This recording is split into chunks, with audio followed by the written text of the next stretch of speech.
السلام عليكم ورحمة الله وبركاته. الحمد لله حمدا كثيرا طيبا مباركا فيه، وأشهد أن لا إله إلا الله وحده لا شريك له، وأشهد أن محمدا عبده ورسوله صلى الله عليه وعلى آله وصحبه ومن تبع هداهم بإحسان إلى يوم الدين.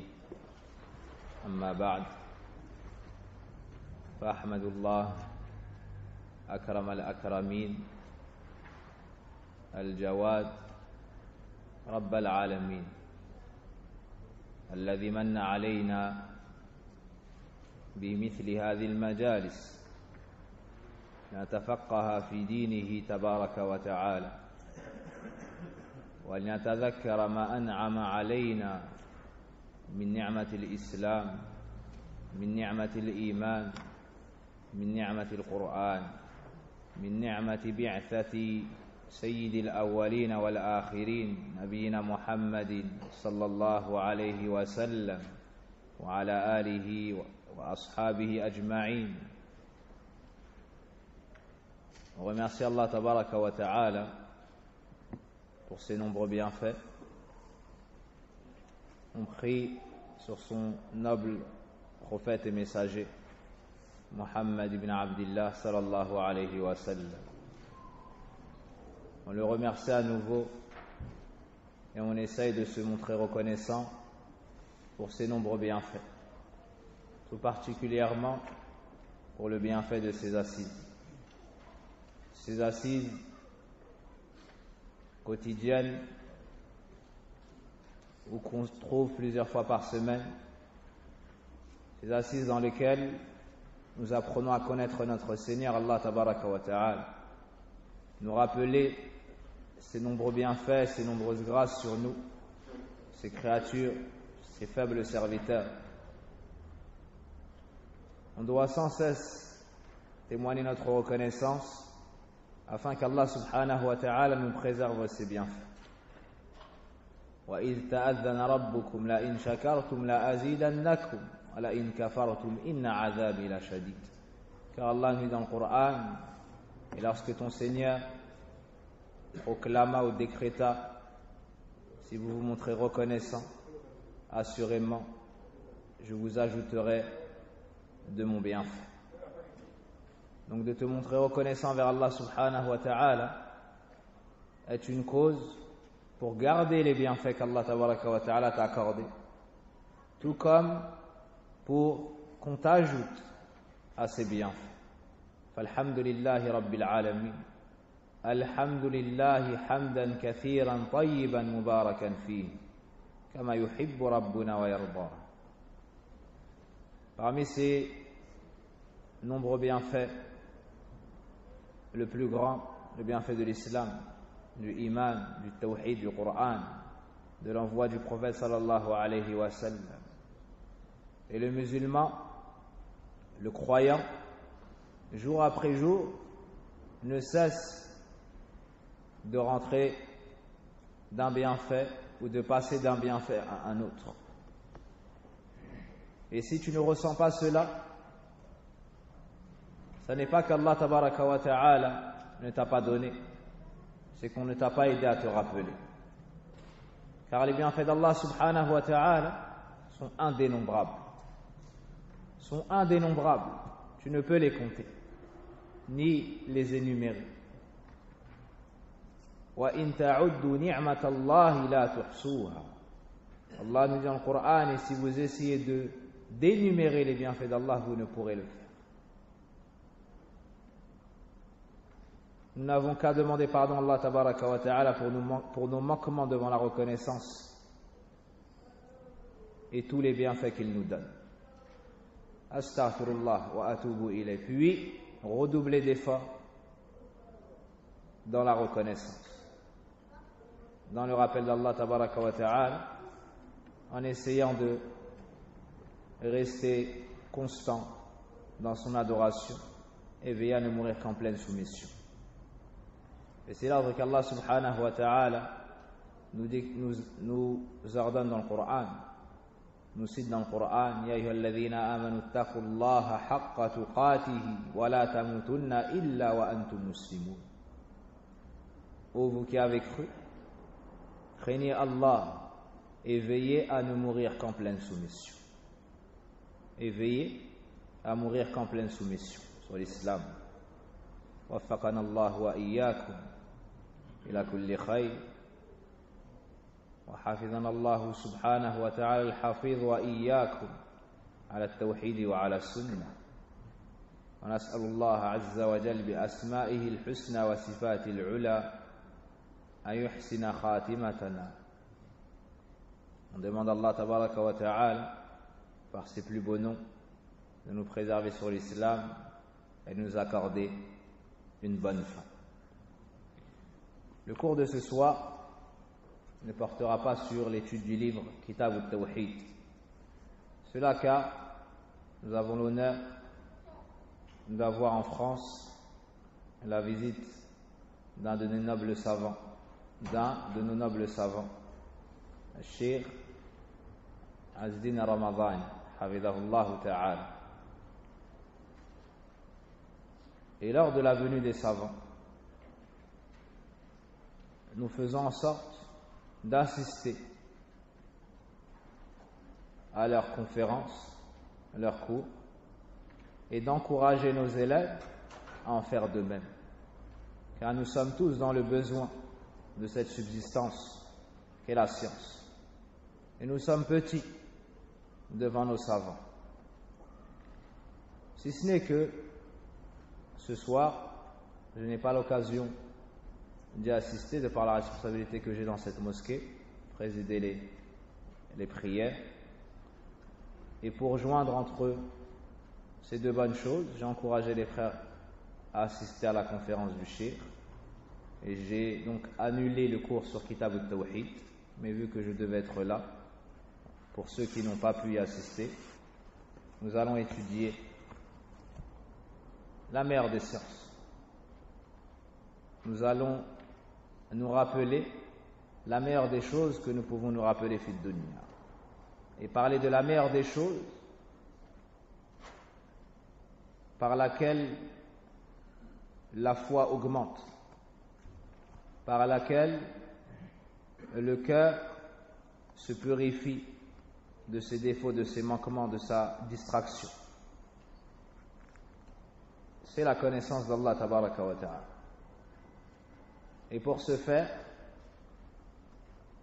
nous allons étudier le nom d'Allah tabaraka wa ta'ala, As-Sami'. As-Sami'.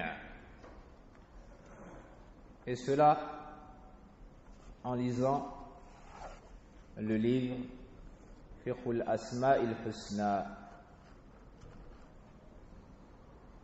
du savant Abdul Razzaq ibn Abdul Muhsin al-Badr حفظهم الله. قال المؤلف رحمه الله وحفظه السميع. Donc nous étudions le nom d'Allah tabaraka wa ta'ala, As-Sami', qu'on pourrait traduire par l'audient, celui qui entend tout. قال الشيخ عبد الرزاق حفظه الله تعالى: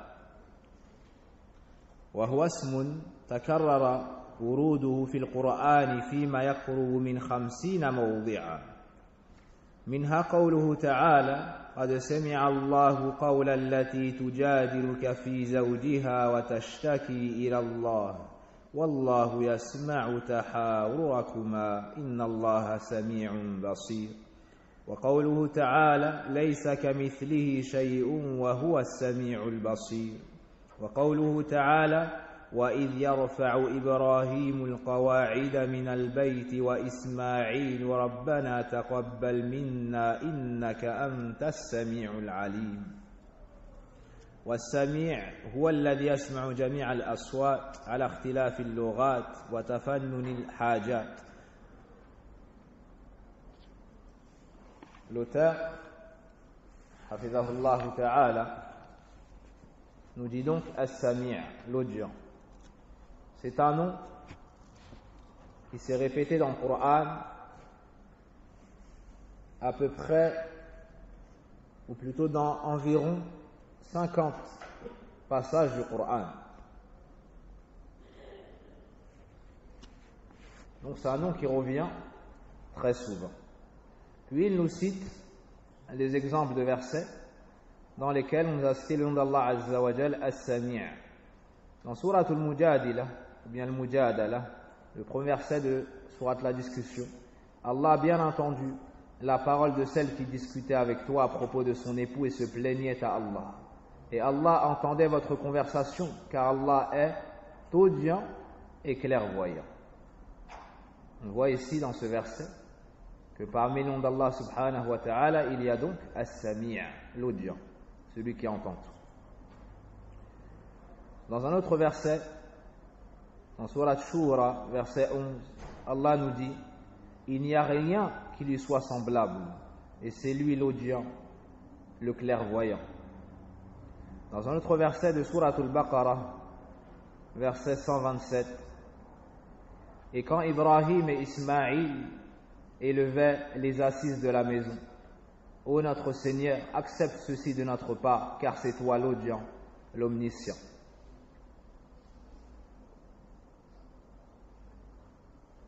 As-Sami', puis l'auteur rahimahullah ta'ala wa hafizahu nous explique la signification de ce nom d'Allah tabaraka wa ta'ala en lui disant: As-Sami' est celui qui entend tous les sons, quelle que soit la langue, toute langue confondue. Allah subhanahu wa ta'ala entend cela. Quelle que soit la demande, quelle que soit l'invocation, Allah entend tout cela. وَقَدْ اسْتَوَى فِي سَمْعِهِ سِرُّ الْقَوْلِ وَجَهْرُهُ. Puis l'auteur nous dit, et c'est égal chez Allah que le son soit infime ou élevé, que tu parles à voix haute ou à voix basse, que le son soit fort ou non, Allah entend tout cela. Et il n'entend pas moins bien le son qui est minime que le son qui est fort.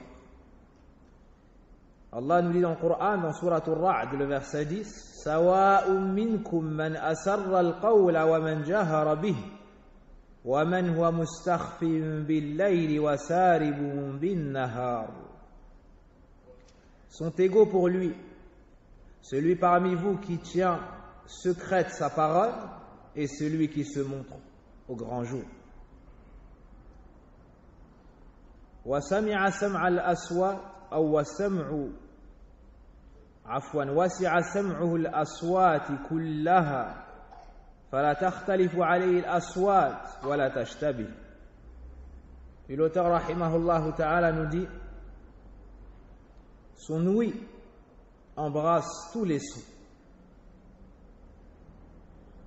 et cela ne lui est nullement difficile. Les sons ne se mélangent pas auprès de lui. Les sons ne se mélangent pas. Quel que soit le nombre de personnes, de créatures qui l'invoquent et qui parlent, tout cela ne se mélange pas chez Allah. Il entend parfaitement chaque son, chaque serviteur. Et rien ne se trouble. ولا يشغله منها سمع عن سمع ولا يغلطه نوع المسائل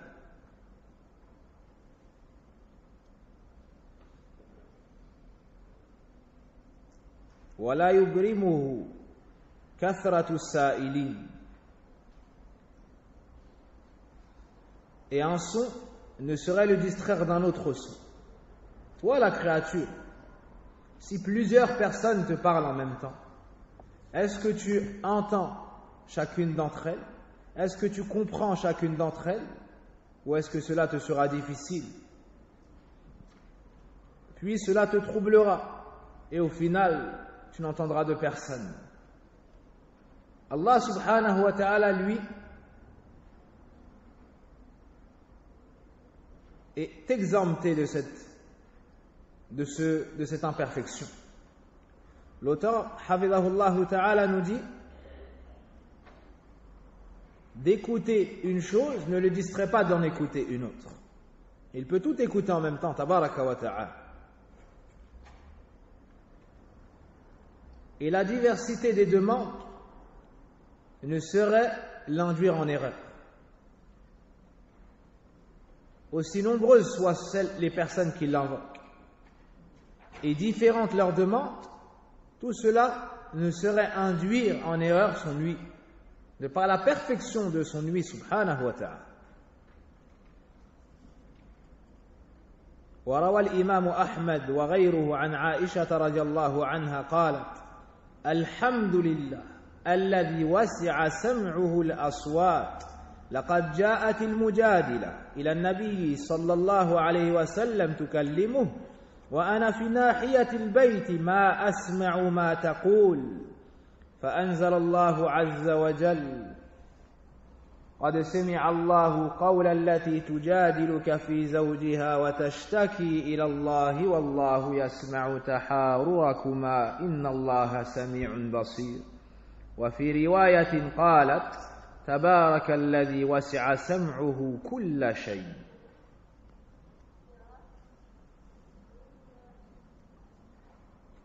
هذا الحديث أخرجه أحمد والنسائي وابن ماجه بإسناد صحيح، والرواية الثانية عند ابن ماجه.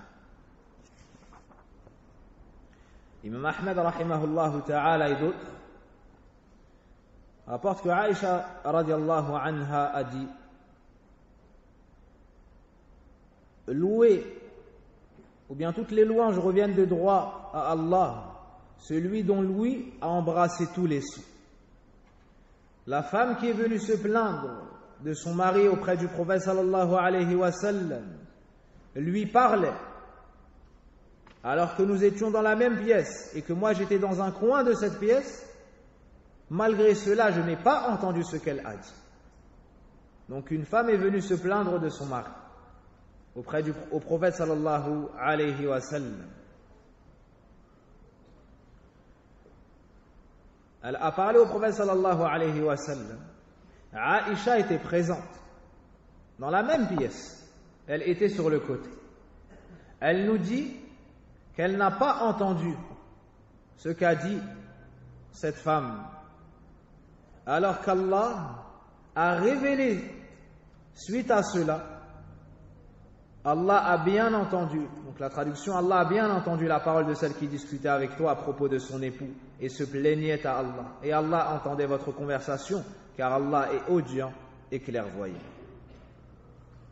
Donc Aïcha radiallahu anha affirme ici la perfection de cet attribut d'Allah subhanahu wa ta'ala. Il a comme nom As-Sami' et donc comme attribut As-Sam', l'ouïe. Il entend tout. وفي رواية قالت: تبارك الذي وسع سمعه كل شيء.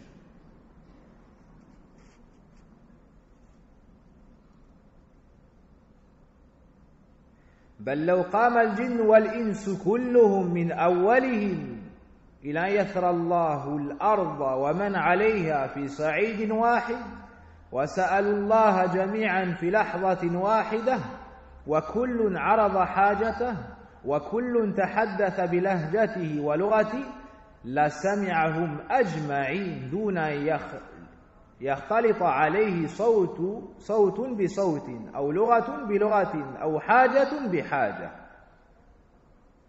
ومن الدلائل على هذا قوله سبحانه في الحديث القدسي: يا عبادي لو أن أولكم وآخركم وإنسكم وجنكم قاموا في صعيد واحد فسألوني فأعطيت كل إنسان مسألته ما نقص ذلك مما عندي شيئا إلا كما ينقص المخياط أو المخيط لا المخيط إذا أدخل البحر.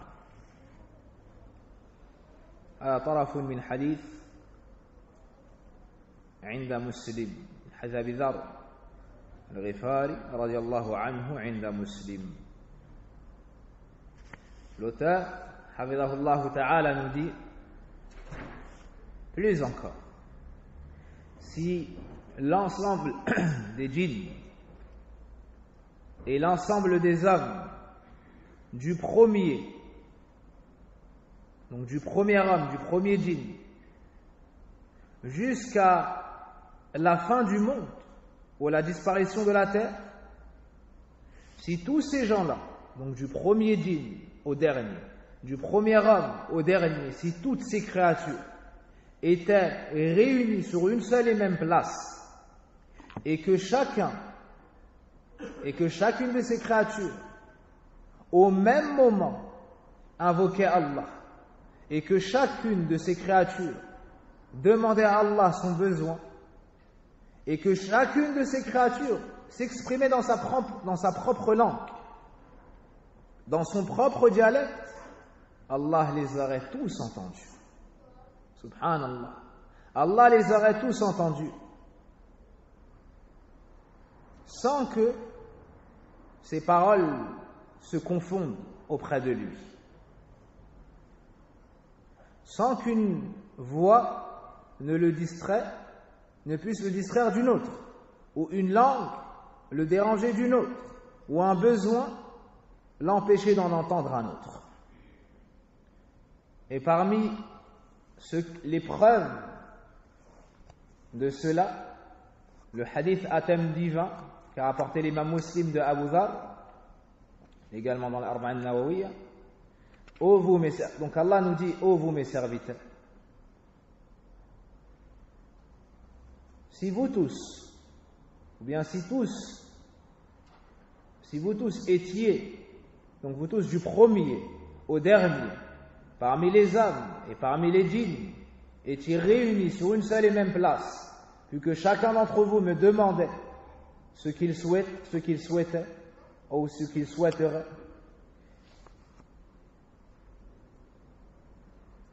et que j'aurais accordé à chacun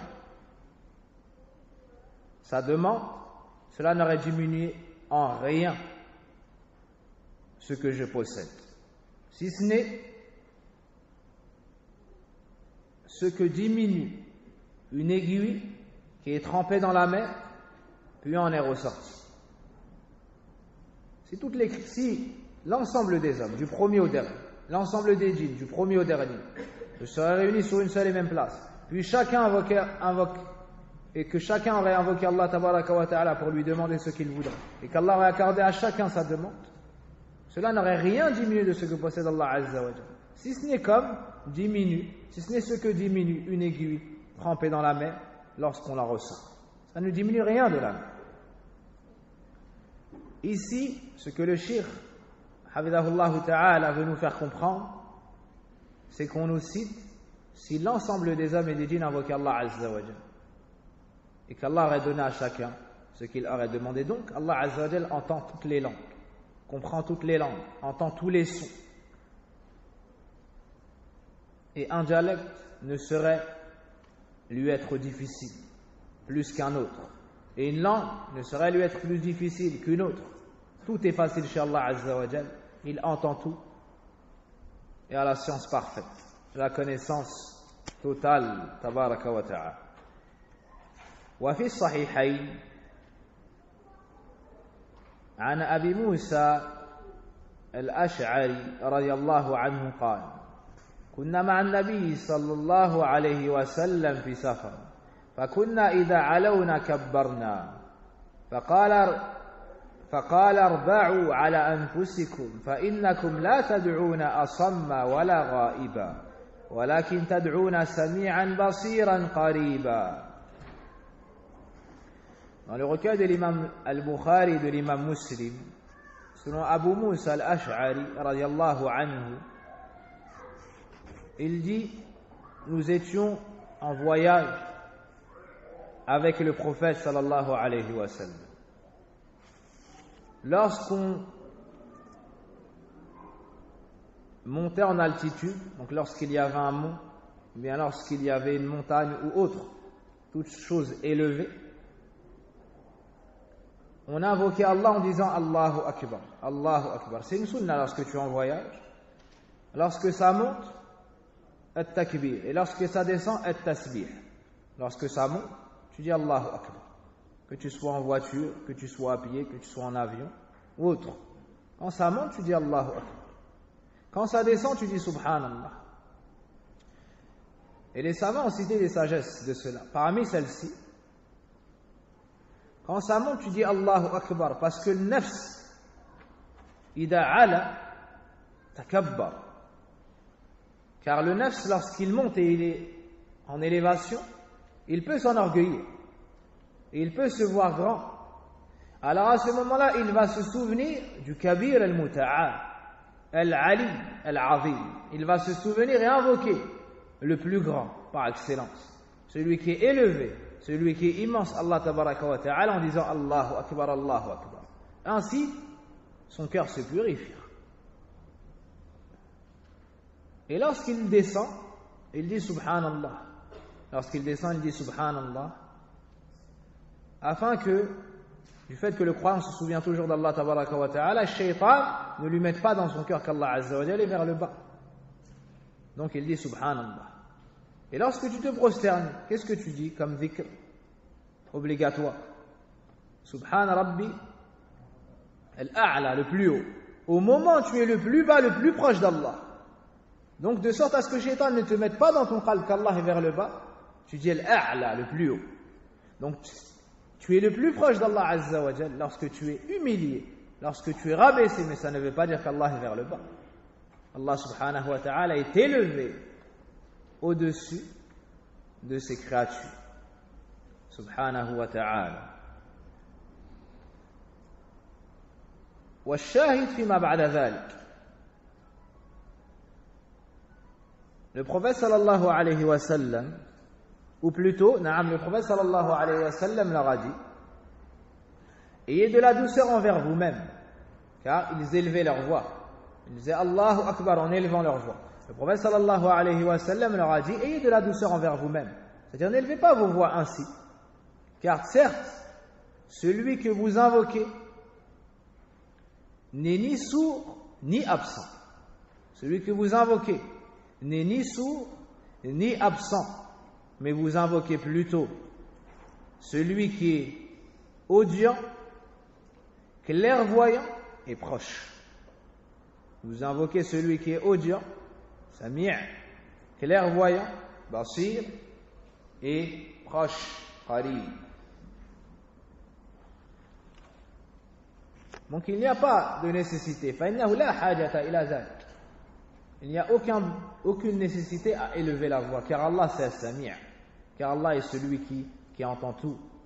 Ajoutez à cela qu'il voit tout et qu'il est proche de nous, tabaraka wa ta'ala. فهو قريب في علوه. Il est proche de nous malgré son élévation.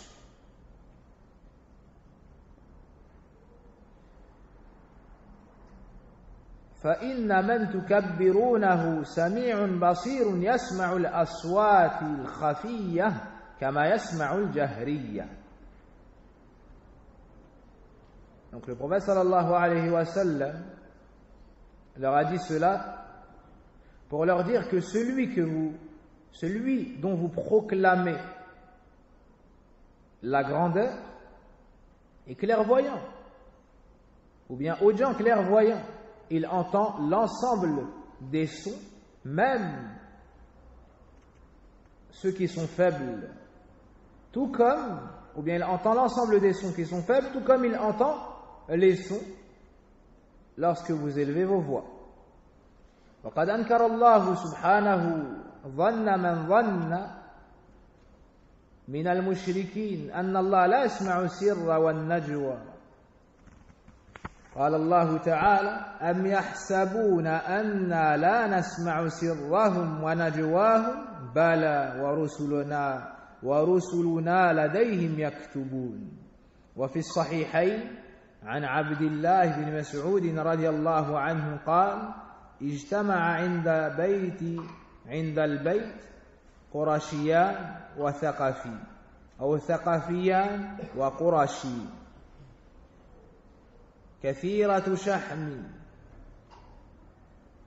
كثيرة شحم بطونهم قليلة فقه قلوبهم فقال أحدهم أترون أن الله يسمع ما نقول قال الآخر يسمع إن جهرنا ولا يسمع إن أخفينا فقال الآخر إن كان يسمع إذا جهرنا فإنه يسمع إذا أخفينا فأنزل الله عز وجل وما كنتم تستترون أن يشهد عليكم سمعكم ولا أبصاركم ولا جلودكم ولكن ظننتم أن الله لا يعلم كثيرا مما تعملون. وفي هذا السياق المبارك دلالة على أن فساد الاعتقاد فيما يتعلق بصفات الرب وأسمائه يترتب عليه فساد الأعمال وانحلال الدين والوقوع في الهلاك والردة أو الردى والخسران.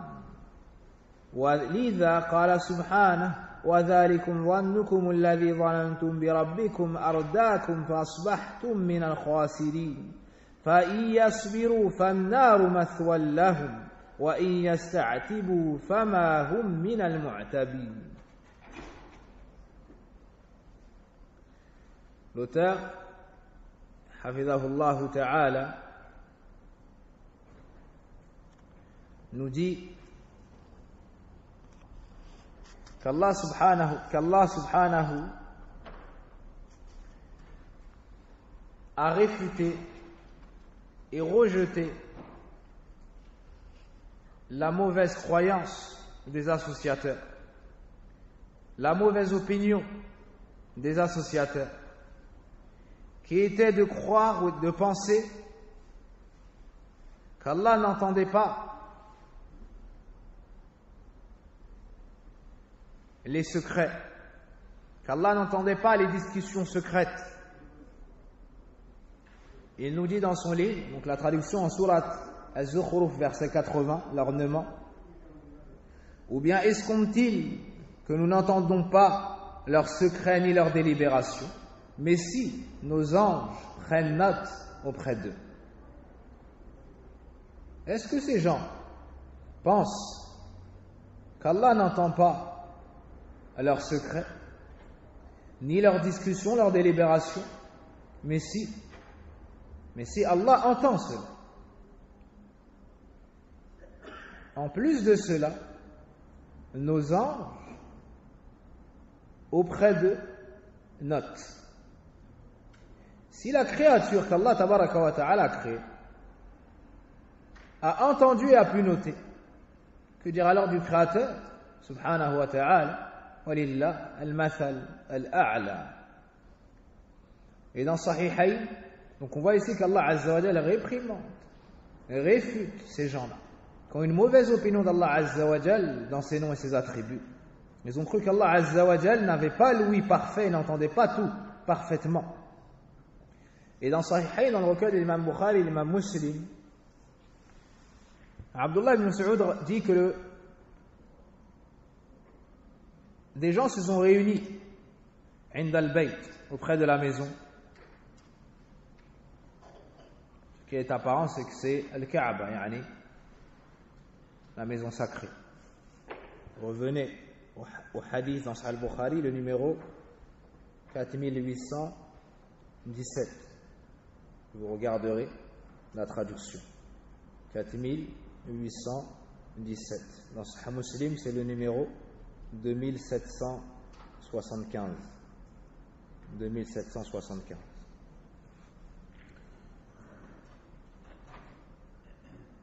Donc des gens se sont réunis auprès de la maison sacrée.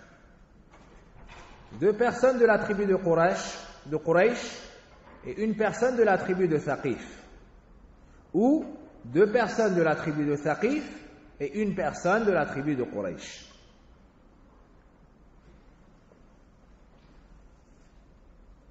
Ils étaient en surpoids, obèses, littéralement. Ils avaient beaucoup de graisse au niveau du ventre. Peu de compréhension dans leur cœur et peu de science. L'un a dit aux autres: pensez-vous qu'Allah entend ce que nous disons? Subhanallah. Ils étaient en train de discuter et l'un dit aux autres: est-ce que vous pensez qu'Allah entend ce que nous disons? Alors l'un d'entre eux a répondu: il entend ce que nous disons à voix haute, mais pas ce que nous disons en secret. Ta'ala Allah. Ta'ala Allah. Donc il entend si nous parlons à voix haute, mais n'entend pas si nous parlons à voix basse. Un autre a dit: s'il entend ce que nous disons à voix basse, il entend alors ce que nous disons s'il entend ce que nous disons à voix haute, il entend alors ce que nous disons à voix basse. Alors Allah a révélé: vous ne pouvez vous cacher au point que ni votre oui, ni vos yeux et ni vos peaux ne puissent témoigner contre vous. Mais vous pensiez qu'Allah ne savait pas beaucoup de ce que vous faisiez. Et c'est cette pensée que vous avez eue de votre Seigneur qui vous a ruiné, de sorte que vous êtes devenus du nombre des perdants.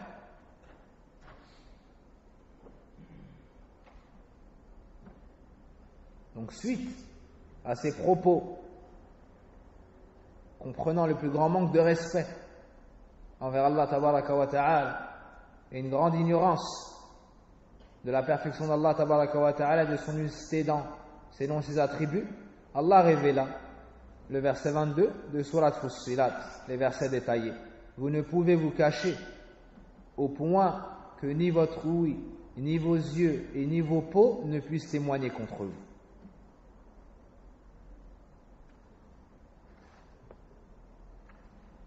Mais vous pensiez qu'Allah ne savait pas beaucoup de ce que vous faisiez.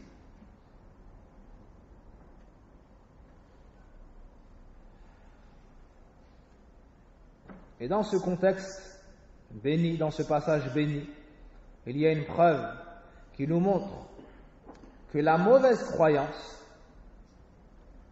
dans le domaine des attributs d'Allah, dans le domaine des attributs du Seigneur et de ses noms, engendre des mauvaises actions. C'est-à-dire que celui qui a une mauvaise aqida, une mauvaise croyance, ce mal va se répercuter dans ses paroles et ses actions. Ce mal va se répercuter dans ses actions, dans sa mise en pratique de la religion. وَالْوُقُوعِ فِي الْهَلَكِ وَالرَّدَى. Il va tomber dans la perte.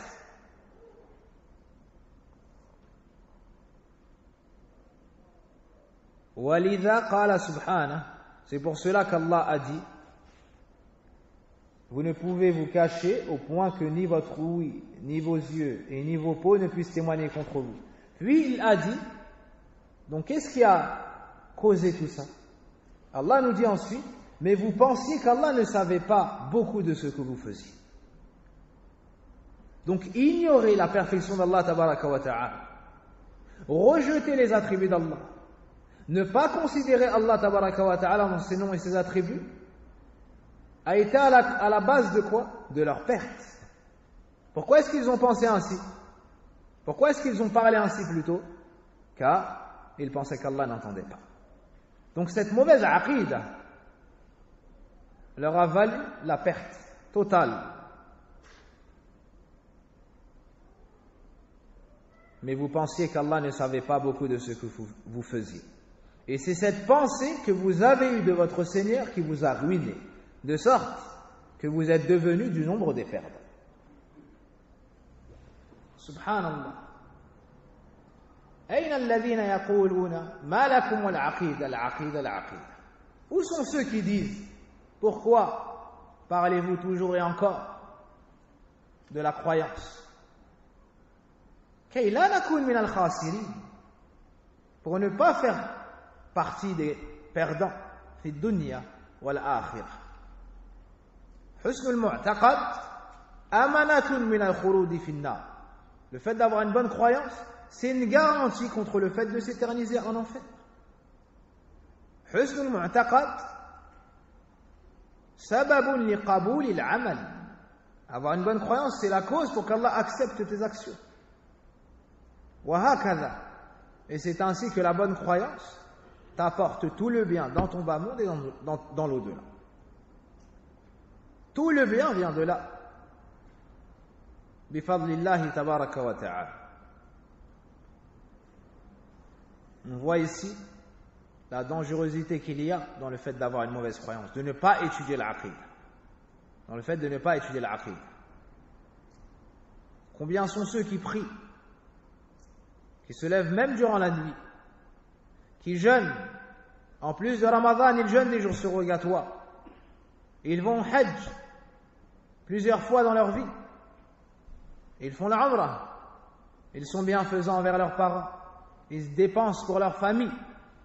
Puis lorsque son enfant tombe malade, puis lorsqu'il a un problème, au lieu de se diriger vers celui qui entend tout, au lieu de se diriger vers celui dont Louis a embrassé tous les sons, il se dirige vers Al-Sahir, Al-Kadhab, Al-Kafar. Al-Kafar. ويترك رب العالمين السميع العليم البصير القريب المجيب رب العالمين.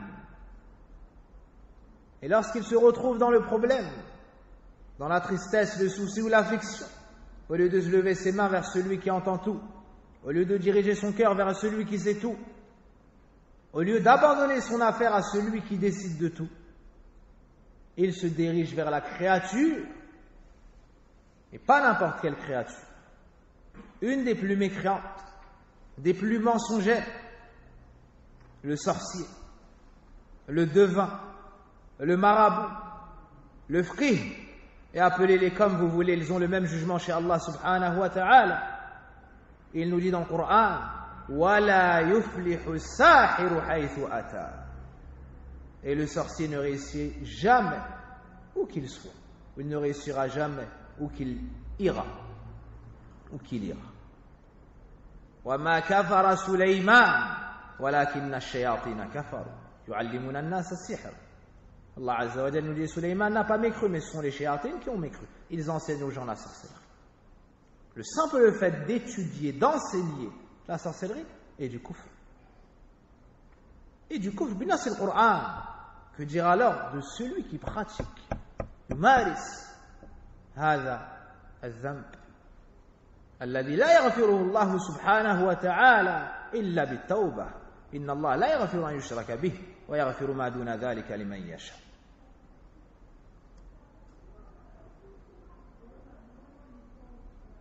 Puis, le sorcier lui dit, il te faut me ramener une bête, ou égorger un poulet, ou égorger telle chose ou telle chose.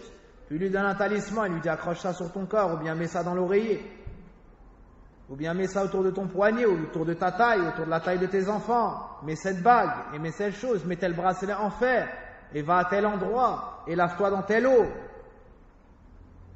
كل هذا باطل. الشافي هو الله سبحانه وتعالى.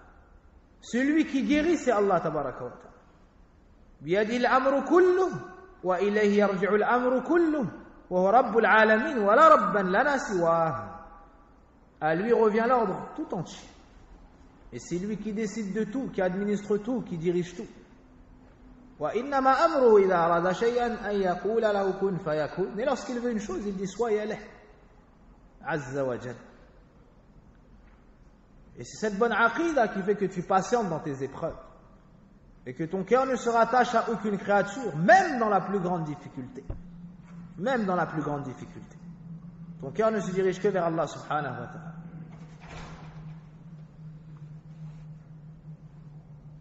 Donc, retenez ce passage qui a la plus grande importance, qui nous montre que celui qui s'éloigne de la bonne croyance et de l'étude de la bonne croyance, du rappel de la bonne croyance, il court à sa perte.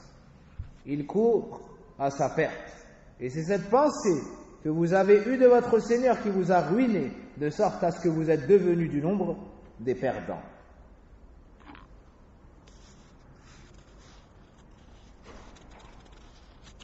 وَذَلِكُمْ ظَنُّكُمُ الَّذِي ظَنَنْتُمْ بِرَبِّكُمْ أَرْدَاكُمْ فَأَصْبَحْتُمْ مِنَ الْخَاسِرِينَ.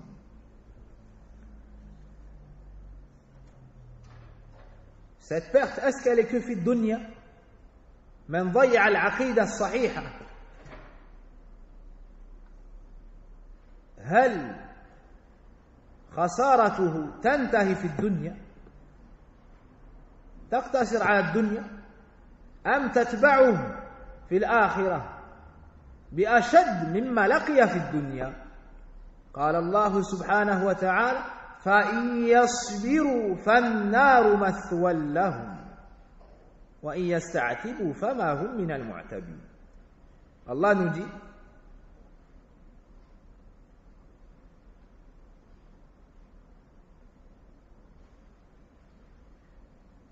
et s'ils patientent, leur destination sera l'enfer. Et s'ils patientent, leur destination sera l'enfer.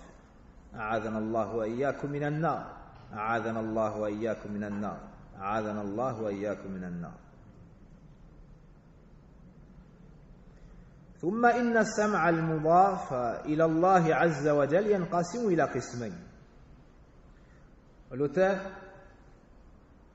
le Cheikh Abdul Razzaq, hafidhahullah ta'ala, et je vous recommande vivement de tirer profit de ces assises lorsque vous allez au Hajj ou bien en Umrah. C'est un savant de la mosquée du prophète sallallahu alayhi wa sallam qui fait partie des plus constants dans l'enseignement. Hafidhahullah ta'ala wa talallahu umarahu ala al-tawhid wa ala al-sunnah wa thabbatahu wa thabbatana ala al-haqq al-qadim. Tout comme je vous recommande de tirer profit de ces cours et de ces livres qui sont dans son site albadr.net, si je ne me trompe pas. Il y a ses khutab, les discours du vendredi, ses conférences, ses livres, ses explications de livres et beaucoup de cours madha ou de khutab que je dispense, je les prends de lui ou je m'en inspire. Et c'est pareil pour beaucoup de prêcheurs. Et j'entends par cela plus particulièrement notre frère Sadaq waffaqahullah.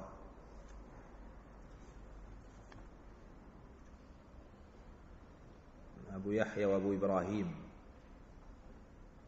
hafidhahullah ta'ala. Et pour celui qui n'est pas arabophone et qui ne peut pas tirer profit des cours du cheikh, qui n'a pas quelqu'un pour lui traduire, je lui recommande d'écouter Sadaq. Car la plupart de ses cours, il les prend du cheikh.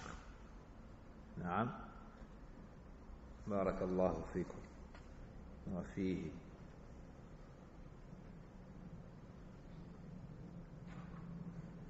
Ce n'est pas parce que c'est mon ami que je vous dis de prendre de lui, parce qu'il a la sunnah, et parce qu'il prodigue de bons conseils et dispense de bons cours tirés des gens de science.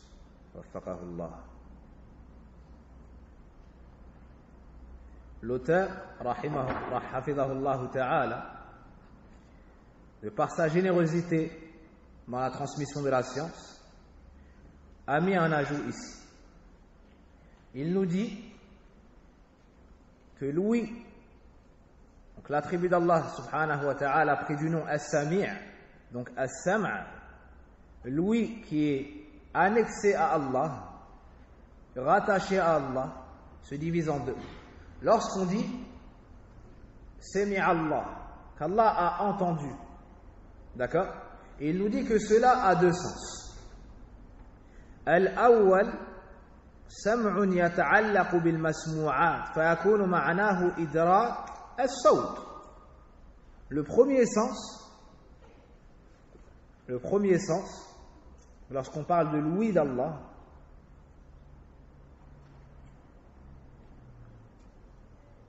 de l'attribut, on parle ici, le premier sens, on parle ici de l'ouïe par lequel Allah Azza wa Jal entend l'ensemble des sons. Donc le sens ici serait celui qui entend l'ensemble des sons. Wadah? C'est clair? Le sens de as-sami', celui qui a sifat as-sam', pardon, c'est-à-dire celui qui entend tous les sons.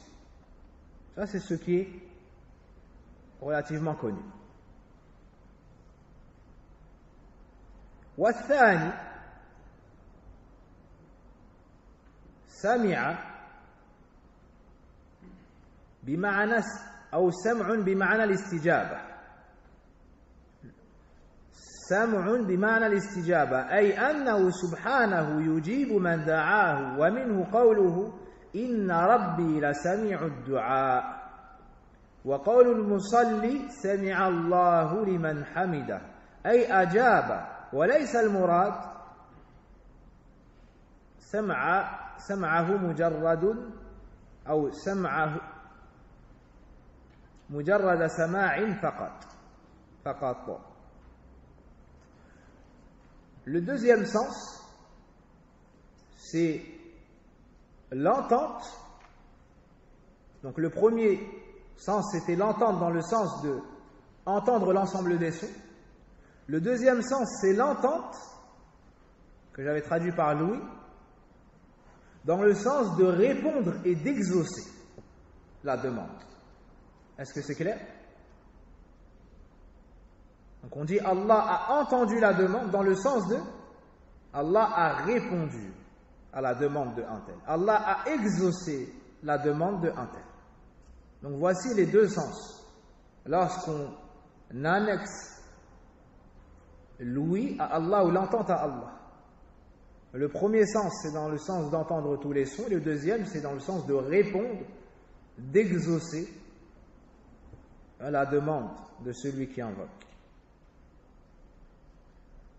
Donc le deuxième sens, on l'explique en disant qu'Allah répond à celui qui l'invoque.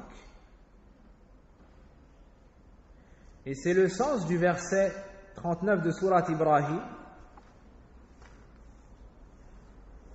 Inna Rabbi la sami'u du'a.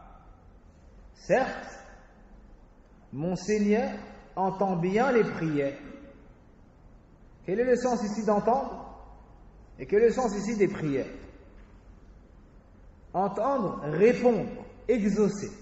Les prières, ad-du'a, l'invocation. Car as-salah, l'oratan, chez beaucoup de savants, c'est ad-du'a, c'est la demande. Donc certes, mon Seigneur répond aux invocations, exauce les demandes. Et c'est le sens de la parole de celui qui prie lorsqu'il est en train de se relever du ruku', de l'inclinaison. Qu'est-ce qu'on dit lorsqu'on est incliné et qu'on va pour se relever? Sami Allahu liman hamida. À quel moment est-ce que tu dis ça?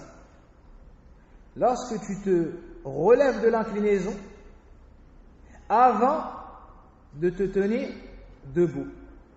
Est-ce que c'est clair?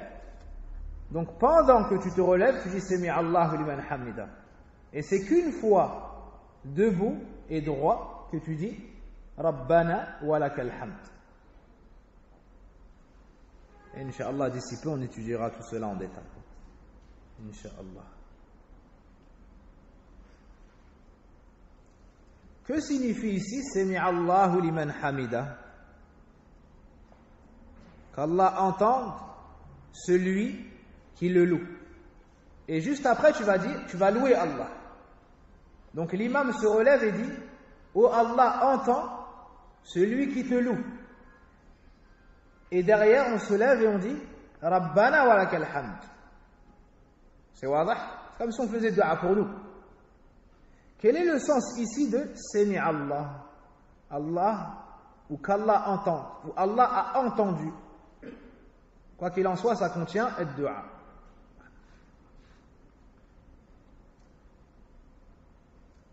Ici, le sens est qu'Allah réponde et exauce celui qui le loue. Vous avez compris? Donc dans la salat, lorsqu'on dit Sami Allahu liman hamidah, le sens de Sami Allah, c'est Ajab Allah. Qu'Allah réponde, qu'Allah exauce. Et ça n'est pas, et le sens voulu n'est pas restreint à l'entente. C'est-à-dire, lorsqu'on dit Sami Allahu liman hamidah, on n'entend pas par cela, ou on ne veut pas dire par cela, qu'Allah entende seulement. Non, mais aussi répondre et exauce. Donc voici les deux sens que comprennent cette formulation. Puis l'auteur rahimahullah ta'ala wa hafidhah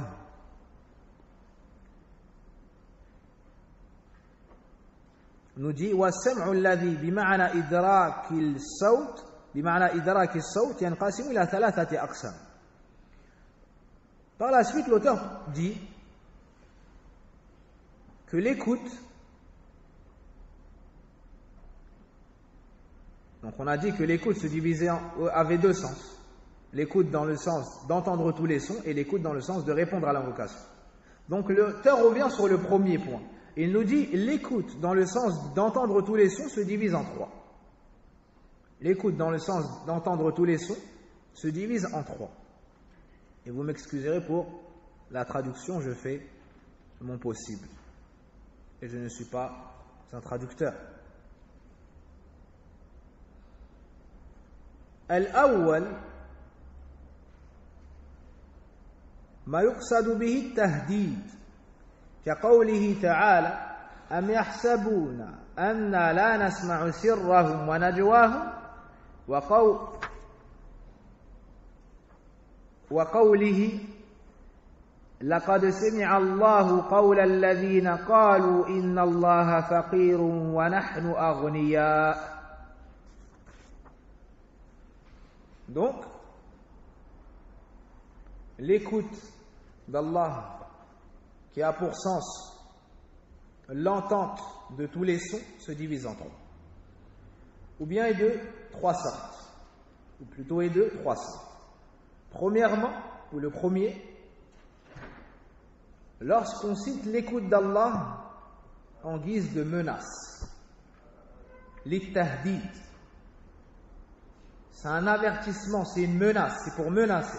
Donc on va parler de l'écoute d'Allah à titre d'avertissement et de menace.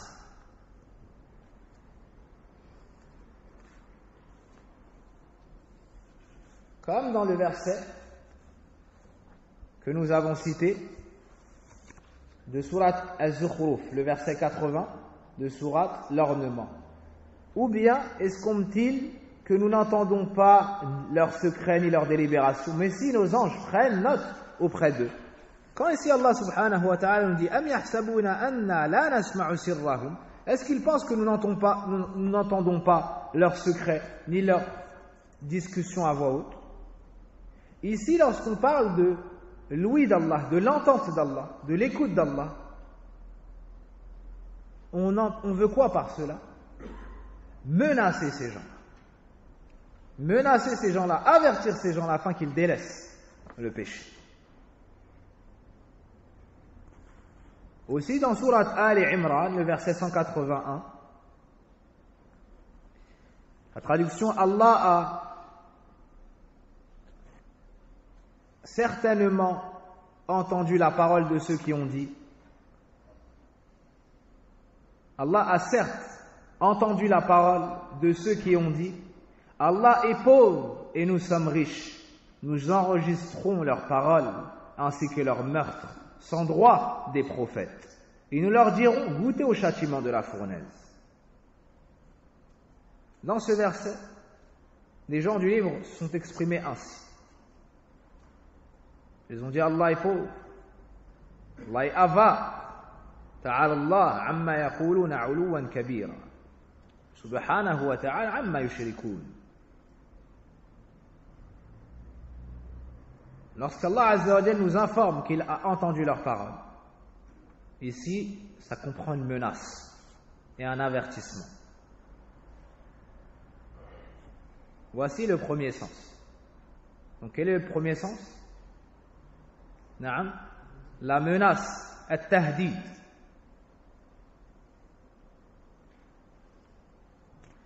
الثاني أن يقصد به التأييد كقوله تعالى لموسى وهارون إنني معكما أسمع وأرى. أراد سبحانه أن يؤيد موسى وهارون بذكر كونه معهما يسمع ويرى. Le deuxième sens, ou plutôt, naam, on cite l'écoute d'Allah pour, ou bien en guise d'appui. En guise d'appui dans le sens de secours. D'accord? Pour secourir le serviteur, pour appuyer le serviteur, pour raffermir le serviteur, pour renforcer le serviteur. At-ta'yid. Donc Allah va informer qu'il les entend pour les raffermir, les tranquilliser, les renforcer, les secourir ainsi. Comme dans la parole d'Allah à Moussa et Haroun. Donc lorsqu'il les a envoyés à Pharaon, il dit: je suis certes avec vous deux. Donc Moussa et Haroun, alayhim as-salam, j'entends et je vois. J'entends et je vois. Pourquoi cette parole? Pour les renforcer, pour les secourir. Car ils s'apprêtent à aller prêcher qui? Pharaon, akfar khalqillah subhanahu wa ta'ala, al-taghiya, al-zalim, الذي لا رحمة له أو عنده حتى للأولاد حتى بالأولاد. Celui qui n'a pas connu la pitié même envers les enfants de Banu Israël. يقتل أبناءهم. Il a assassiné leurs nouveau-nés lorsque c'était des garçons, et on capturait les filles. Et on capturait les filles. Cette personne prétendait être le Seigneur le plus haut et avoir le droit à l'adoration, et que personne ne devait adorer autre que lui. Donc lorsqu'Allah tabaraka wa ta'ala a ordonné à Moussa alayhi salam d'aller voir Pharaon et de l'appeler à l'islam et au repentir, au tawhid, Moussa alayhi salam a demandé à Allah azza wa jalla une faveur.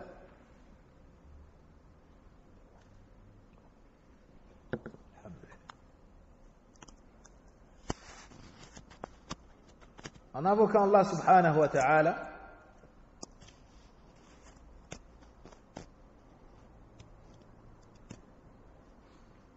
وَاجْعَلْ لِي وَزِيرًا مِنْ أَهْلِ هَارُونَ أَخِي. Joins à ma mission mon frère, ou bien une personne de ma famille. Haroun, mon frère. D'accord? Donc afin qu'il l'aide, il était également éloquent, comme c'est venu dans d'autres versets. Allah subhanahu wa ta'ala leur a ordonné d'aller voir Pharaon pour lui faire da'wa. Idhaba ila Fir'auna innahu tagha. Rendez-vous auprès de Pharaon, il a certes transgressé.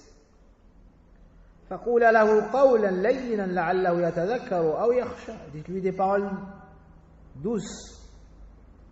Peut-être se rappellera-t-il. Peut-être me craindra-t-il. قال ربنا إننا نخاف أن يفرط علينا أو أن يطغى. Il dit: ô notre Seigneur, nous avons peur qu'il transgresse et dépasse les limites.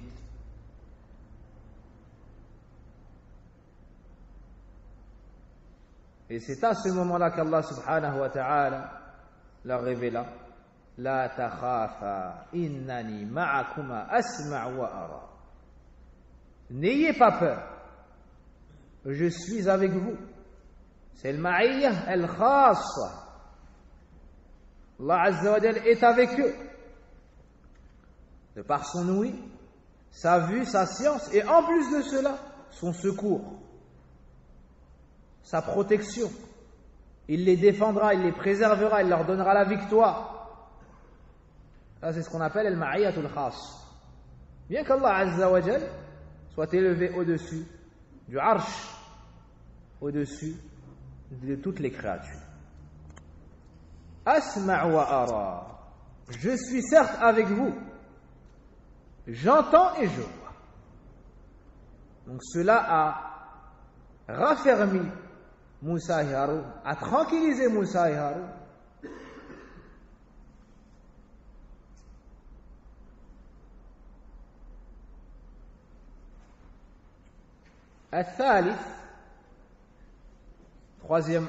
Le troisième point, ما يقصد به بيان الإحاطة كقوله قد سمع الله قول التي تجادلك في زوجها وتشتكي إلى الله والله يسمع تحاوركما إن الله سميع بصير. Le troisième point, on cite donc l'écoute d'Allah, qu'il entend tout, et on vise par cela le fait qu'Allah a tout embrassé de son ouïe, embrasse tout de son ouïe, il entend tout sans exception. Donc que son ouïe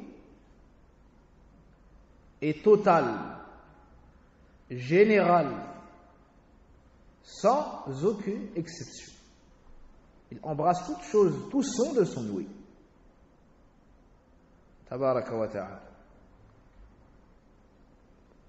La hawla wa la quwwata illa billah.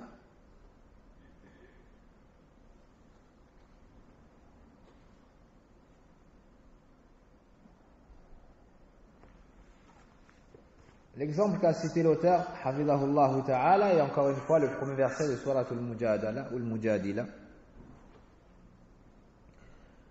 Allah a bien entendu la parole de celle qui discutait avec toi à propos de son époux et se plaignait à Allah. Et Allah entendait votre conversation car Allah est audient et clairvoyant. Ici, lorsqu'Allah subhanahu wa ta'ala nous dit qu'il a bien entendu la parole de cette femme, ça nous indique que son ouïe embrasse toute chose, qu'il entend tout. Au point où Aïcha radiallahu anha nous dit qu'elle était dans la même pièce et n'a pas entendu ce qu'a dit cette femme au prophète sallallahu alayhi wa sallam. Pourquoi est-ce qu'elle a dit ça? Ça nous montre quoi? Est-ce qu'elle parlait à voix haute ou elle parlait à voix basse? Si Aïcha radiallahu anha était dans la même pièce et qu'elle n'a pas entendu, c'est que cette femme, al-Mujadila, parlait à voix basse. C'est que cette femme, al-Mujadila, parlait à voix basse. Malgré ça, Allah subhanahu wa ta'ala parfaitement entendu. Il entend tout, tabaraka wa ta'ala, ce qui est proche comme ce qui est loin, ce qui est dit à voix haute comme ce qui est dit à voix basse, ce qui est dit en arabe comme ce qui est dit dans les langues étrangères.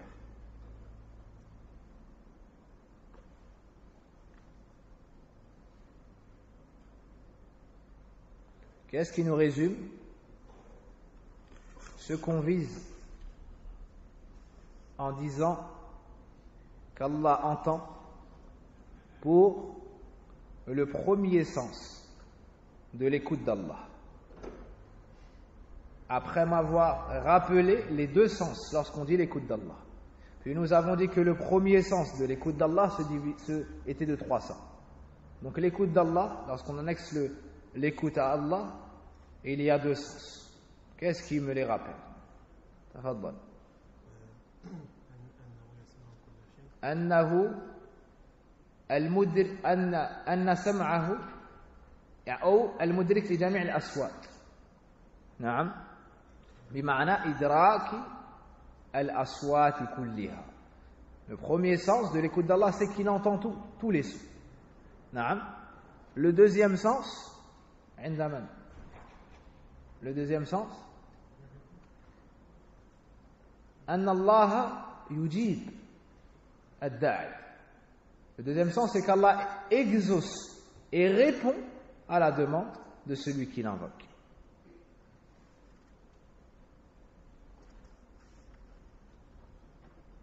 Puis nous avons dit que le premier sens était de trois sortes.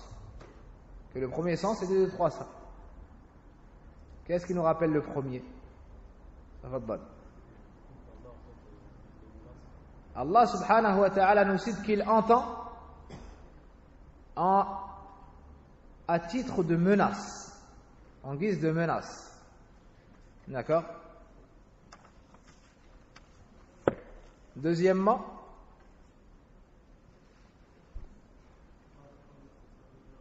pour raffermir ses serviteurs, les fortifier et les renforcer. Troisièmement, عندما تفضل pour nous dire qu'il a embrassé tous les sons de son ouïe. Il entend tout sans exception. Jazakumullahu khayra wa barakallahu fikum wa zadakumullahu ilman wa amalan.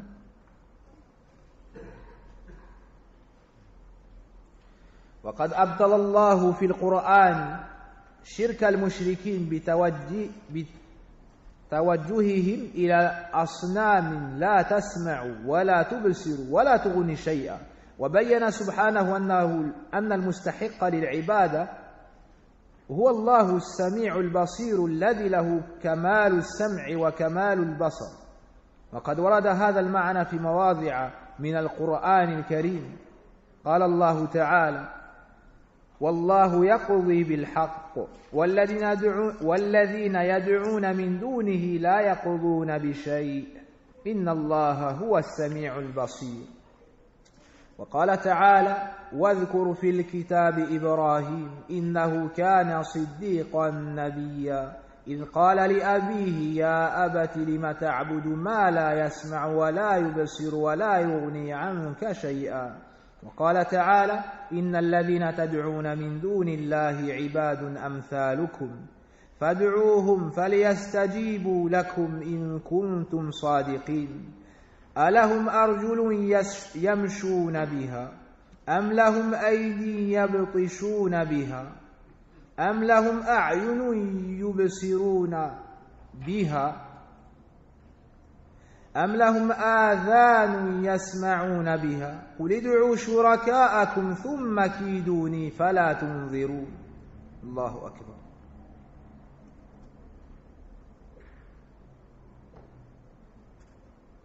ما أعظم موعظة القرآن.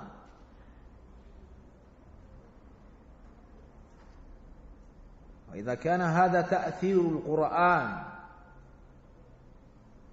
بالقلب المريض، فما ظنكم بتأثيره إذا كان القلب حيا صحيحا نقيا والشخص بعيدا عن الذنوب والمعاصي. وإنا لله وإنا إليه راجعون. Comme est importante, ou plutôt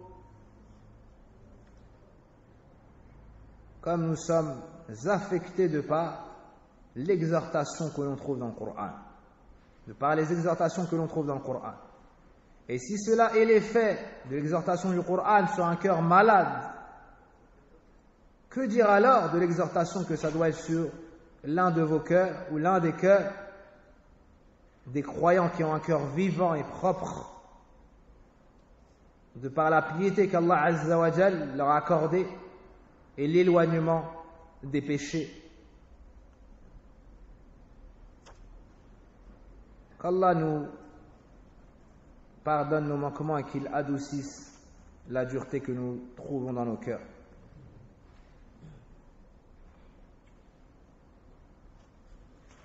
L'auteur, hafidahullah ta'ala, nous dit que dans le Coran, Allah a rendu caduc, Allah subhanahu wa ta'ala a réfuté, a rendu caduc l'action des associateurs du fait qu'ils se dirigeaient vers les idoles. Naam, Allah subhanahu wa ta'ala dans le Coran a rendu caduc l'action des associateurs, laquelle, le fait qu'ils se dirigeaient vers des idoles qui n'entendent rien, ne voient rien et ne sont d'aucune utilité. Allah subhanahu wa ta'ala nous a démontré que celui qui méritait l'adoration, celui qui est digne d'être adoré, est Allah, l'audient, le clairvoyant, celui qui a la perfection dans l'ouïe, ainsi que la perfection dans la vue. Donc ces idoles qui sont adorées en dehors d'Allah Azza wa Jalla, elles n'entendent pas, n'ont pas la vue, ni l'ouïe, ni la capacité de te donner un bien, ni de te retirer un mal. Donc la chose qui est caractérisée par tous ces défauts, comment est-ce qu'elle pourrait mériter l'adoration? Ainsi, on nous emmène à reconnaître la ilaha illallah. On nous emmène à reconnaître la ilaha illallah, que le seul qui mérite d'être adoré est Allah tabaraka wa ta'ala. Est Allah tabaraka wa ta'ala. Et ce sens-là est venu dans plusieurs endroits du Coran, dans plusieurs passages du Coran, du noble Coran. Allah nous dit, dans Surat Ghafir, le pardonneur, verset 20, donc la traduction, et Allah juge en toute équité, tandis que ceux qu'ils invoquent en dehors de lui ne jugent rien. En vérité, c'est Allah qui est l'audient, le clairvoyant. Méditez ce verset et voyez comment Allah subhanahu wa ta'ala nous montre que parmi les preuves qui nous poussent à délaisser l'adoration d'autres que lui, que les idoles n'entendent pas, n'ont pas la vue ni l'ouïe, et que lui a la perfection dans l'ouïe et dans la vue. C'est donc le seul qui mérite d'être adoré. Comment est-ce que tu pourras adorer une chose qui n'a pas l'attribut de la vie ni de l'ouïe? Tu vas faire du zikr, cette chose ne t'entendra pas. Comment est-ce qu'elle va te rétribuer? Tu seras dans un problème, tu vas l'invoquer, elle ne t'entend pas. Comment est-ce qu'elle va te secourir? Tu es dans une difficulté, elle ne te voit pas. Comment est-ce qu'elle va t'en sortir? Comment est-ce qu'elle va t'en secourir ou t'en préserver? Puis si la créature a cet attribut, elle l'aura, mais avec des défauts. Elle te verra dans un endroit, mais pas dans un autre. Elle t'entendra à une distance, mais pas à une autre, mais pas d'une autre. Et ainsi de suite. Et ainsi de suite. Et tu n'auras pas peur de lui désobéir, car elle te voit dans tel endroit, mais pas dans tel autre. Elle t'entend à telle distance, mais pas de tel autre. Alors qu'Allah tabaraka wa ta'ala, lui, c'est As-Sami' Al-Basir. Puis l'auteur a cité le verset 41 de Surat Maryam et mentionne dans le livre Ibrahim, c'est un très véridique et un prophète, lorsqu'il dit à son père: ô mon père, pourquoi adores-tu ce qui n'entend, ni ne voit, ni ne te profite en rien? Comment est-ce qu'Ibrahim alayhi salam, lorsqu'il a débattu avec son père Azar, lui a démontré que ces idoles n'avaient aucunement le droit à l'adoration? Par tawhidullah fi asma'ihi wa sifatihi. Il lui a cité que ces idoles n'avaient pas des attributs de perfection tels l'ouïe, la vue et le pouvoir d'être profitable. Ces idoles n'ont pas cela, donc comment est-ce que tu peux les adorer? avec du recul, on se pose la question, mais qui est-ce qui possède ça là?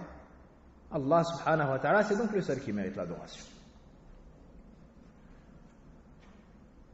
Dans Sourate Al-A'raf, versets 194-195,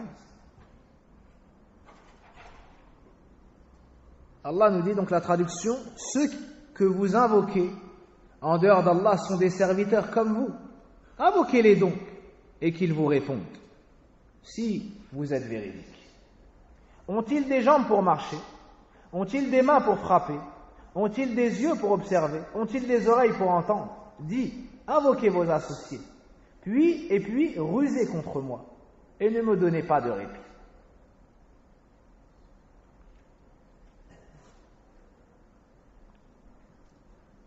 Ici, Allah subhanahu wa ta'ala rend caduc le droit à l'adoration d'autres que lui, fausses divinités, des idoles et autres, en citant que ceux qui est invoqué en dehors de lui n'est que créature, qu'ils n'ont pas le pouvoir de répondre,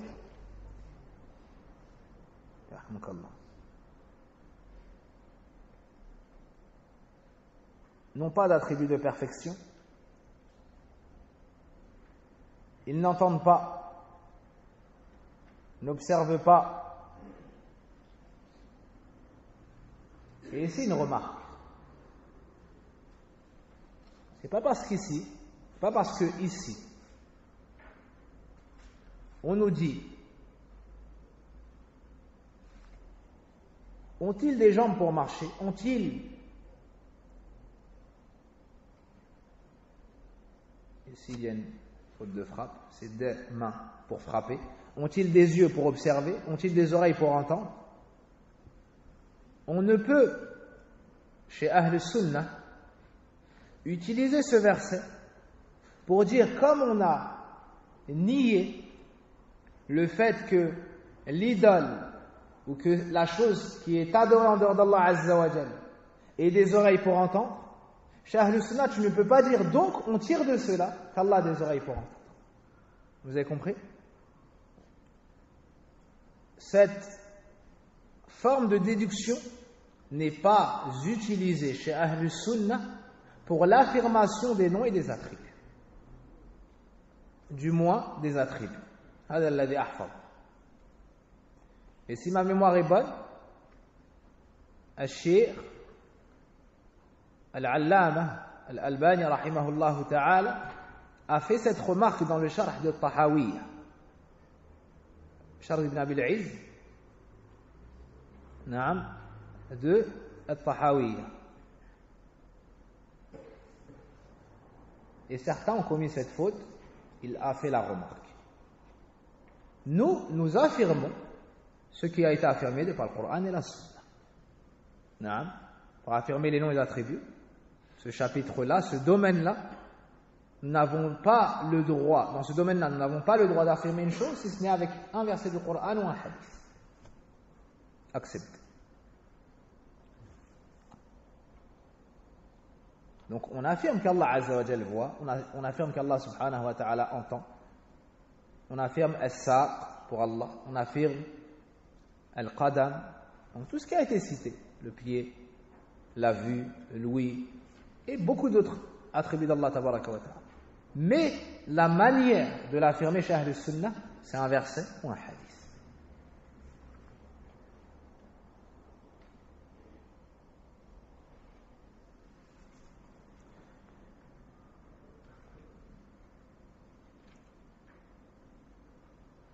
وإيمان العبد بأن ربه سميع يورث حفظا للسانه وصيانة لكلامه ومواظبة على ذكر ربه وشكره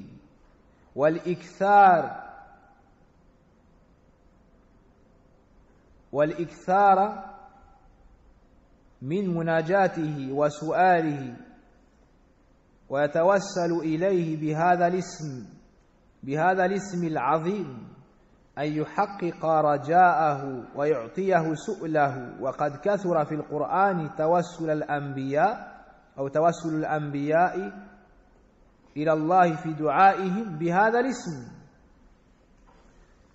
L'auteur finit l'explication du nom d'Allah subhanahu wa ta'ala as-Sami' par les effets dans la vie du monothéiste qui a compris, qui a connu ce nom-là, as-Sami', qui a compris le sens de ce nom-là, as-Sami', en nous disant le fait d'avoir foi, ou bien et si le serviteur a foi, ou bien croit au fait que son Seigneur est audient, donc il entend tout, cela aura des effets sur sa langue. Il la préservera et la mettra à l'abri des mauvaises paroles. Celui qui sait qu'Allah est as-Sami', donc il entend tout, cela aura quoi comme effet sur lui? Il va retenir sa langue. Il va retenir sa langue. Il ne va pas mal parler. Le prophète sallallahu alayhi wa sallam nous dit: Man kana yu'minu billahi wal yawmil akhir falyaqul khayran aw liyasmut. Celui qui croit en Allah et au jour dernier, qu'il dise du bien ou se taise. Donc le fait de croire en Allah subhanahu wa ta'ala te poussera à dire du bien, car tu crois en lui, tu veux le bien, tu l'aimes, tu veux les récompenses. Et aussi ça va te pousser à retenir ta langue lorsque tu ne trouveras pas de bien à dire. Tu vas retenir ta langue, car tu aimes Allah et aussi tu crois au jour dernier, donc tu sais que tu vas revenir vers lui, tu vas être jugé, donc tu vas retenir ta langue. Le fait de croire au nom d'Allah Azza wa Jalla as-Sami' va te pousser à être régulier, à faire beaucoup de dhikr, à beaucoup invoquer Allah subhanahu wa ta'ala, à beaucoup évoquer Allah tabaraka wa ta'ala, et tu vas beaucoup te montrer reconnaissant. Donc avec ta langue, donc Ismullah as-Sami' aura un grand effet sur ta langue. Tu vas la préserver du mal, tu vas l'utiliser dans le bien, tu vas faire beaucoup de dhikr, tu vas te montrer reconnaissant, tu vas beaucoup le supplier, l'invoquer, lui demander, tu vas beaucoup faire de dua, tu vas faire beaucoup de dua, et tu l'invoqueras par l'intermédiaire, donc en utilisant ce nom-là, as-Sami'. Tu l'invoqueras en disant Ya Sami', ou bien tu vas faire dua et tu vas finir en disant Ya Sami'. Donc tu vas demander à Allah par ce nom-là, du fait que c'est celui qui entend tout, tu l'invoques lui et tu lui demandes de te répondre et de te donner. Tu vas donc lui demander par ce nom immense qu'il te donne ce que tu espères. Et dans de nombreux versets, on trouve que les messagers, que les prophètes ont utilisé ce nom-là dans leurs demandes. Ils invoquaient Allah tabaraka wa ta'ala en citant ce nom-là. Wa min dhalika qawlu Ibrahim alayhi salam inna rabbi la sami'u du'a. Wa qawluhu wa huwa Ismaïl alayhi salam ربنا تقبل منا إنك أنت السميع العليم. وفي دعاء زكريا أن يرزقه ذرية صالحة قال إنك سميع الدعاء. وفي دعاء امرأة عمران عندما نذرت ما في بطنها محررا قالت فتقبل مني إنك أنت السميع العليم. فأجابهم سبحانه أجمعين. سبحان الله. فأجابهم سبحانه أجمعين. وقد قال تعالى في سياق ذكر دعاء نبيه يوسف عليه السلام أن يسرف عنه كيد النسوة فاستجاب له ربه فصرف عنه كيدهن إنه هو السميع العليم. وأمر سبحانه بالاستعاذة به من نزغ الشيطان مذكرا عباده بأنه جل وعلا سميع عليم فقال تعالى وإما ينزغنك من الشيطان نزغ فاستعذ بالله إنه هو السميع العليم.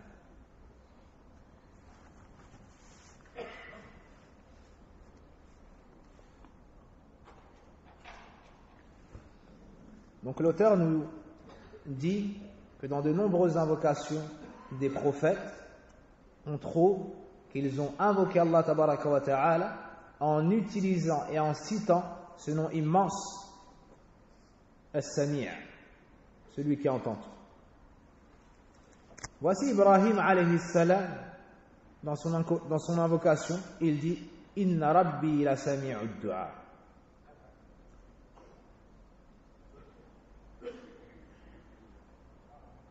Et sa parole, c'est Ismaïl alayhi salam, où Allah accepte cela de nous. Tu es certes l'audient, le savant.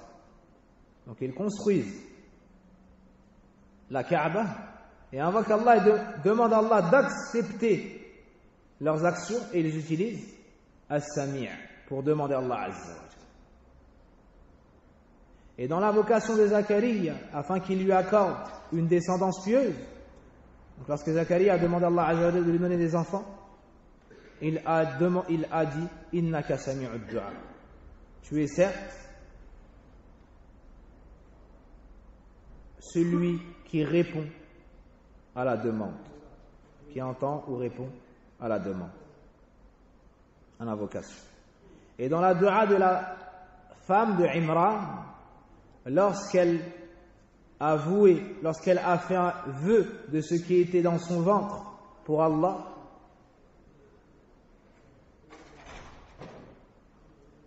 elle a dit accepte-le donc de moi, c'est toi certes l'audient et l'omniscient. Accepte-le donc de moi, c'est toi certes l'audient et l'omniscient. Allah leur a tous répondu. Ils ont tous demandé à Allah subhanahu wa ta'ala par ce nom-là. Et Allah azza wa jalla leur a tous répondu. Zacharia, on lui a accordé un enfant qui se nomme Yahya. Ibrahim alayhi salam a demandé à Allah azza wa jalla qu'il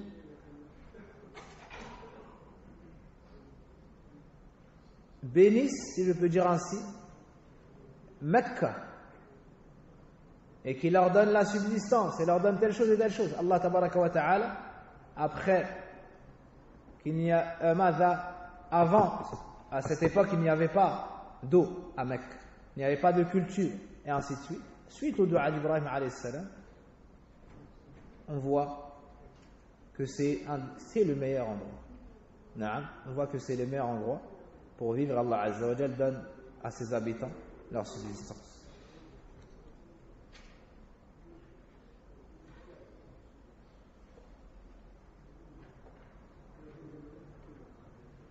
Ibrahim alayhi salam avait demandé des enfants.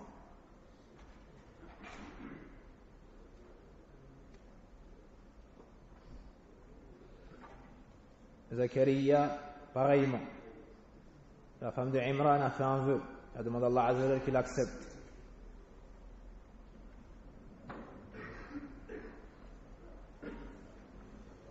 Puis l'auteur nous dit, et dans l'histoire de Yusuf alayhi salam, lorsque les femmes ont comploté contre lui, il a demandé à Allah azza wa jalla de repousser leur ruse et leur mal. Allah subhanahu wa ta'ala nous dit, son Seigneur l'exauça donc et éloigna de lui leur ruse. Qu'est-ce qu'on trouve à la fin du verset? C'est lui vraiment qui est l'audient et l'omniscient. C'est lui vraiment qui est l'audient et l'omniscient. Et Allah a ordonné, et Allah exempté soit-il, a ordonné à ce qu'on cherche auprès de lui la protection contre les insufflations sataniques en rappelant aux serviteurs que c'est Allah, élevé soit-il, qui est l'audient et le savant. Il nous dit, la traduction, dans les versets, dans la sourate Fussilat, les versets détaillés, verset 36, et si jamais le diable t'incite donc à agir autrement, alors cherche refuge auprès de lui. C'est lui vraiment l'audient et l'omniscient. Donc si le shaitan veut pour toi un mal, t'insuffle vers le mal,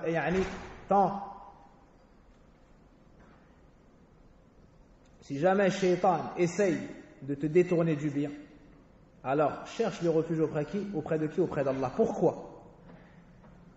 Car c'est vraiment lui l'audient et l'omniscient. Le shaitan, c'est ton ennemi déclaré. Tu ne le vois pas. Les djinns te voient, toi tu ne les vois pas. Donc tu vas chercher refuge auprès d'Allah subhanahu wa ta'ala qui lui peut te protéger et repousser leur mal de toi. Wa sallallahu wa barik ala nabina Muhammadin wa ala alihi wa sahbihi ajma'in. أسأل الله تبارك وتعالى بأسمائه الحسنى وصفاته العلى أن يتقبل منا إنه هو السميع العليم. كما أسأل تبارك وتعالى أن يغفر لنا ذنوبنا ويكفر عنا سيئاتنا ويتوفنا مع الأبرار. اللهم إنا نسألك الهدى والتقى والعفاف والغنى. ربنا آتنا في الدنيا حسنة وفي الآخرة حسنة وقنا عذاب النار. يا مقلب القلوب ثبت قلوبنا على طاعتك. يا مقلب القلوب ثبت قلوبنا على دينك. وصل اللهم وبارك على نبينا محمد وعلى آله وصحبه أجمعين. سبحانك اللهم وبحمدك أشهد أن لا إله إلا أنت